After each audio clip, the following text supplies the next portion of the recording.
Breaking news. First scarcity persists.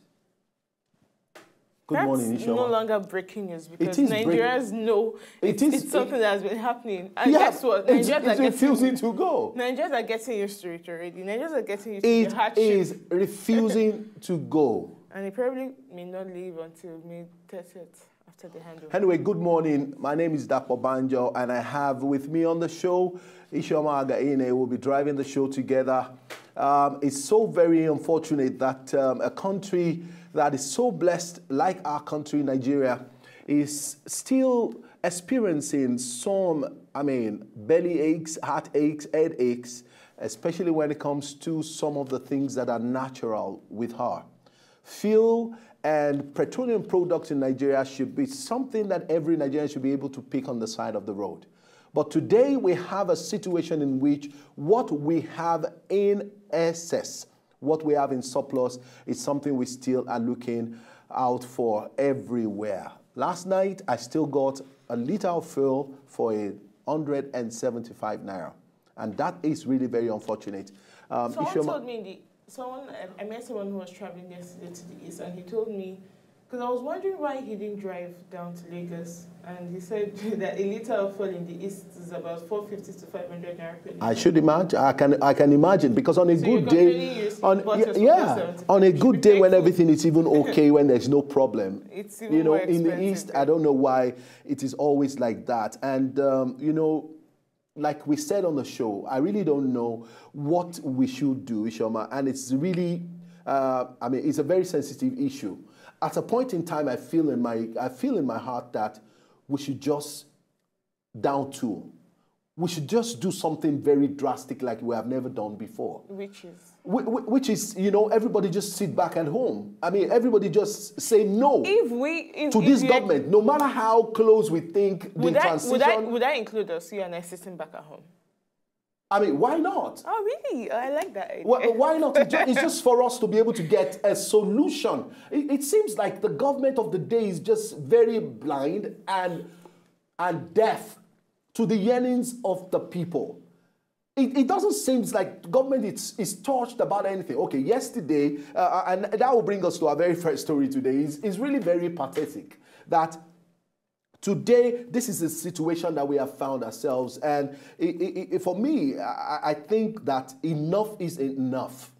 We should look for a way to get this problem solved as soon as possible. It's already affecting a lot. It's affecting market women. It's been, people are finding it difficult to even move food that people will eat to the various places where they're going to sell it. Very true. It's a difficult thing for people to go to work and come back. You cannot particularly plan now that I have 1,000 naira and on a good day, 200 naira takes me to work and 200 naira will bring me back home. And so you are leaving your house with 400 naira. You are finished. But, Mr. Dapo, it's just not going to happen. Is it not ironical that this morning, well, some few minutes ago, thereabouts, a major earthquake did hit Nepal, with a magnitude 7.4 thereabouts.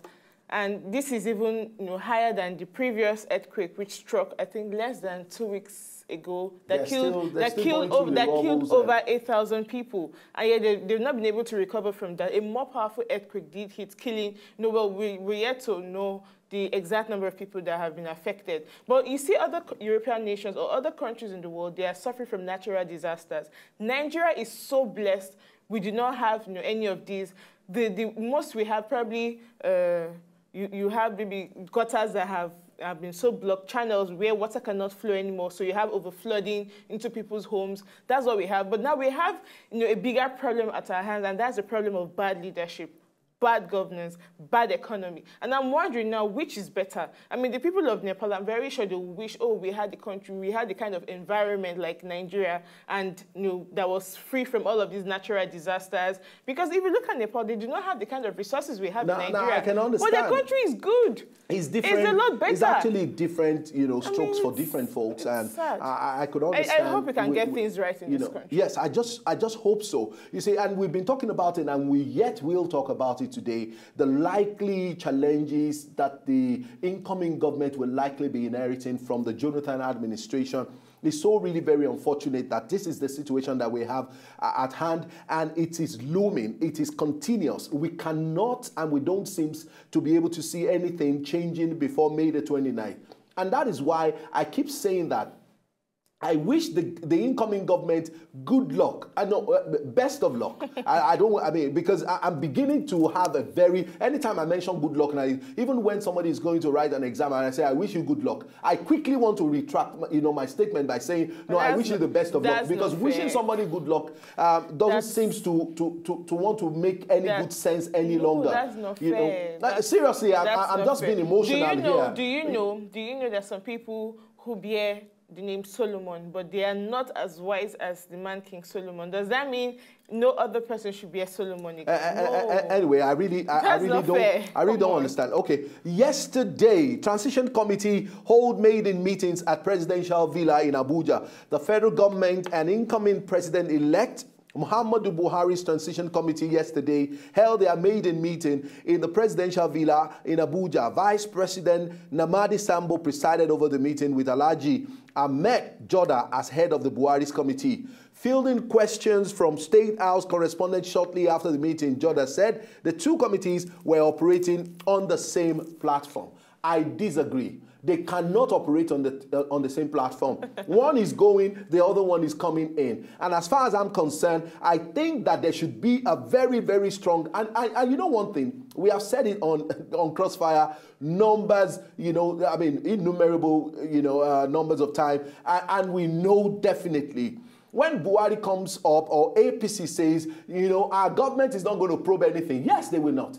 Because we have parastatals, we have parameters, and we have institutions who have been given and saddled with the responsibility of ensuring that hearing officers or public officers are well taken care of accordingly. Mm-hmm. So, the truth still remains that APC is not interested in probing anybody who has been in government. Institutions and bodies that have been set up to take care of such, people who probably have found themselves in the corridor of power or governance at one point or the other. Mm-hmm. And they have not or been alleged to have been corrupt while in office. They will answer the questions. So now you agree with me. Before now, I remember the day we had this discussion, and I said General Muhammadu Buhari will not take a cane or a whip and begin to chase these individuals. They have organizations, parastatals that have been set up for that, and you were saying, no, there's no need for them to do that, to take away this, to take away that. Yeah, but now you agree I am saying, no, let me tell you the reason why I'm saying this. You agree with me.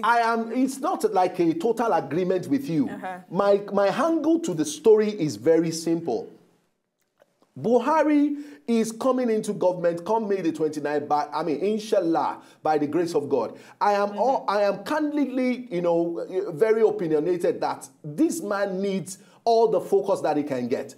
And so I believe that the best thing for Buhari and his administration and his cabinet to do is to quickly focus on solving these, these problems. The problems are diverse. We're talking about fuel scarcity. We're talking about corruption in high places and even in the low places. I think it's eating deep into the very, very belief system of a typical Nigerian. Okay. And for me, electricity. Do you know it's been 15 days that I saw electricity last in my house. I agree with you, sir. But now, in wrapping up on this issue, so we can move on to other stories. I'm going to draw an analogy from this. Now, you see this sheet of paper. This is what Nigeria looks like right now. You have corruption. You have a whole lot of, abnormalities. Let me put it that way. And there is no way you can make that positive change until either you clean up all of this mess,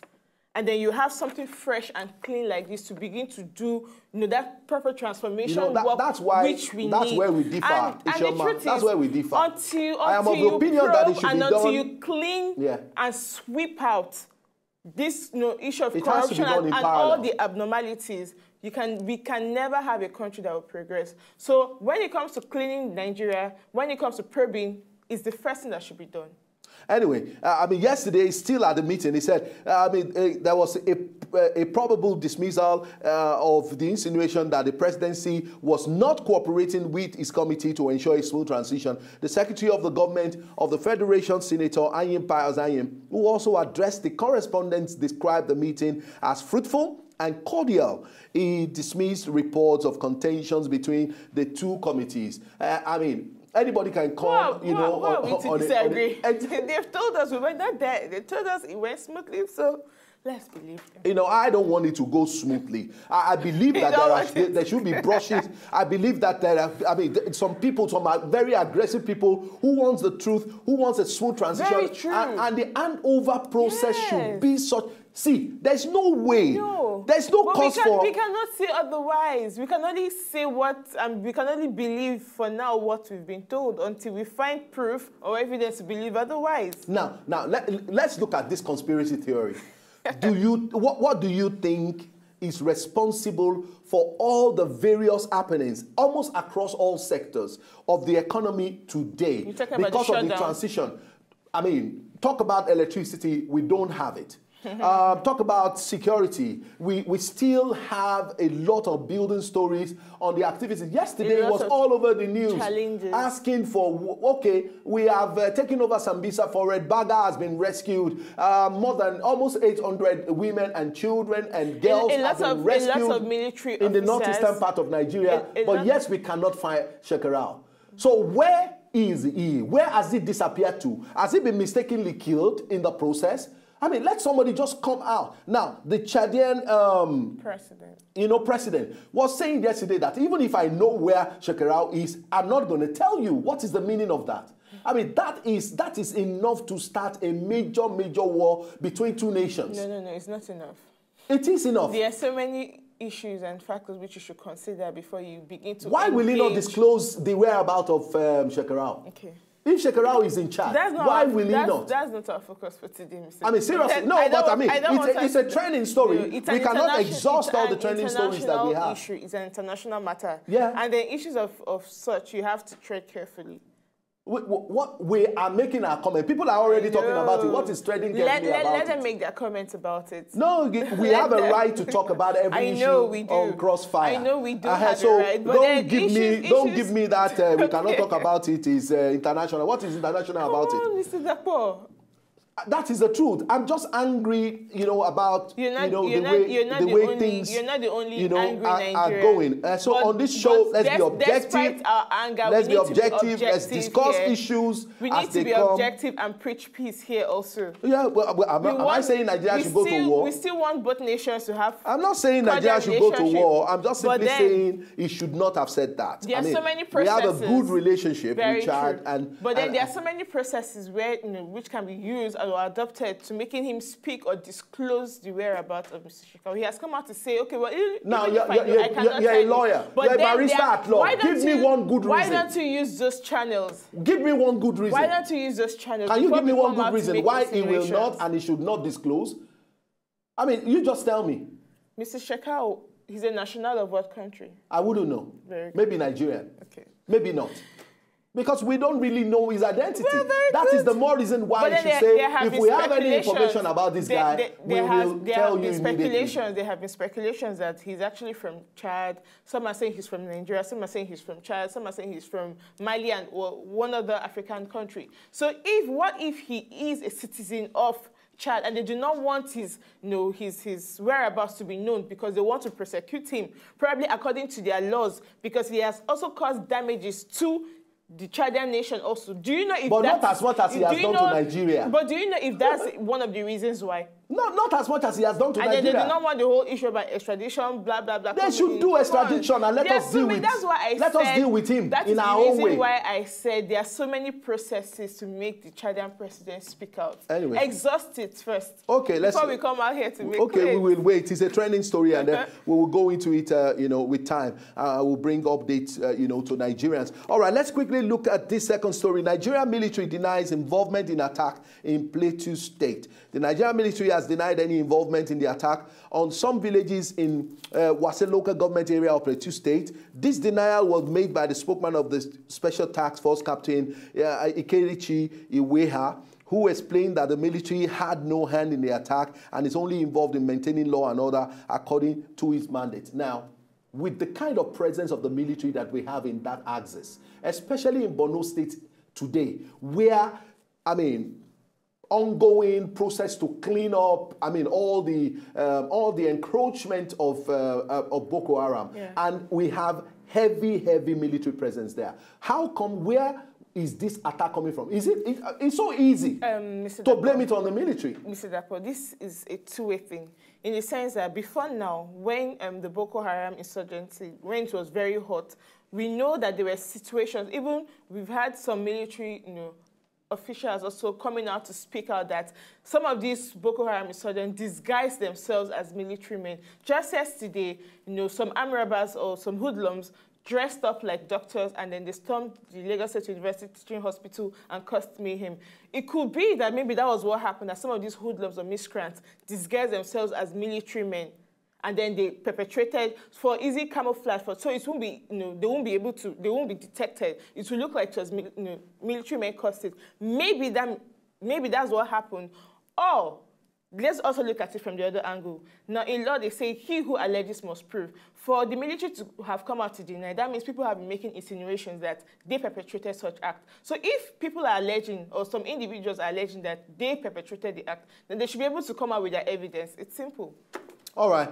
It is simple. If it's as simple as you have said it, we will see as events unfold on some of the news that we're bringing across to you. We'll go on a short break now, and then when we come back, we'll bring you more stories. We'll be right back.